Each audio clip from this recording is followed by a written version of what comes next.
นายเธอ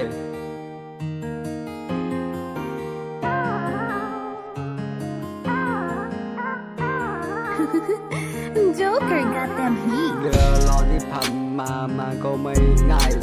มันก็ไม่ง่ายเลยเว้ยมันก็ไม่ง่ายเรือรอที่ผ่านมามันก็ไม่ง่ายมันก็ไม่ง่ายเลยเว้ยมันก็ไม่ง่ายกูบอกเลยกูต้องเจอประสบการณ์ที่ยากจริงกูต้องสู้แม้ว่าต้องเจอลำบากแค่ไหนกูผ่านมันได้เรื่องดีมันเป็นเรื่องจริงกูจะสู้แม้ว่าต้องเจอลำบากแค่ไหนเรือรอที่ผ่านมามันก็ไม่ง่ายมันก็ไม่ง่ายเลยเว้ยมันก็ไม่ง่ายเรือรอที่ผ่านมามันก็ไม่ง่ายกูบอกมือเลยมือต้องสู้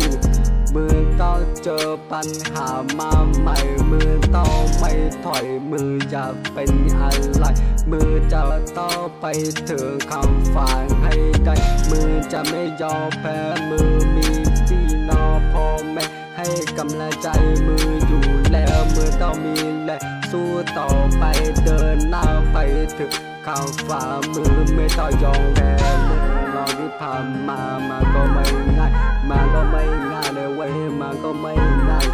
เรื่องรอที่ผ่านมามันก็ไม่ง่ายมันก็ไม่ง่ายเลยเว้ยมันก็ไม่ง่าย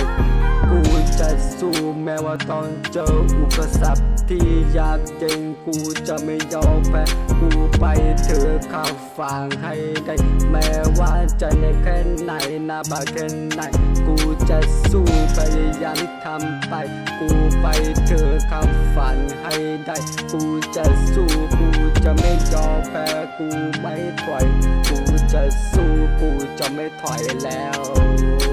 เรื่องทำมามันก็ไม่ง่ายมันก็ไม่ง่ายเลยเว้ยมันก็ง่ายเรื่องรอที่ผ่านมามันก็ไม่ง่ายมันก็ไม่ง่ายเลยเว้ยมันก็ไม่ง่ายเรื่องรอที่ผ่านมามันก็ไม่ง่ายมันก็ไม่ง่ายเลยเว้ยมันก็ไม่ง่ายเรื่องรอที่ผ่านมามันก็ไม่ง่ายมันก็ไม่ง่ายเลยเว้ยมันก็ไม่ง่าย